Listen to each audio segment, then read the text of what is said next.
एक छोटा सा गांव था। गांव के पास एक पुराना रेलवे स्टेशन था। स्टेशन पे कोई ट्रेन नहीं रुकती थी। प्लेटफॉर्म टूटा फूटा था। चारों तरफ झाड़ियां उगी हुई थीं। लोग स्टेशन जाने से डरते थे। वो स्टेशन वीरान रहता था। दिन में भी वहां सन्नाटा छाया रहता था। रात को तो और भी डर लगता था। गांव वाले कहते थे कि स्टेशन भूतिया है। कोई वहां जाने की हिम्मत नहीं करता था। गांव में एक कहानी फेमस थी। कहा जाता था कि आधी रात को स्टेशन पे एक ट्रेन आती है। ट्रेन में कोई लाइट नहीं होती थी। उसमें सफेद साए दिखाई देते थे। ट्रेन के आने पर हवा में चीखें गूंजती थीं।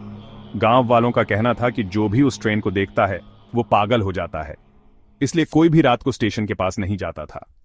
सब लोग उस जगह से दूर ही रहते थे। एक दिन गांव में राकेश नाम का एक लड़का आया। उसने भूतिया ट्रेन की कहानी सुनी। उसे विश्वास नहीं हुआ। उसने अपने दोस्तों से कहा कि वो रात को स्टेशन जाएगा। वो उस ट्रेन को देखना चाहता था। रात हुई तो राकेश और उसके दोस्त स्टेशन की तरफ चल पड़े। ठंडी हवा चल रही थी। चारों तरफ अंधेरा था। उनके कदम डर से कांप रहे थे। फिर भी वे आगे बढ़ते रहे। अचानक उन्हें दूर से ट्रेन की आवाज सुनाई दी। एक काली सी ट्रेन उनके सामने आकर रुक गई। ट्रेन में कोई लाइट नहीं थी।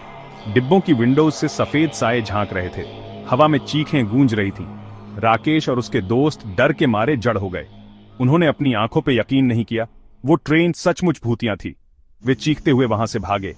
उन्होंने पीछे मुड़कर नहीं देखा। वो दौड़ते ही रहे जब तक कि गांव नहीं पहुंच गए।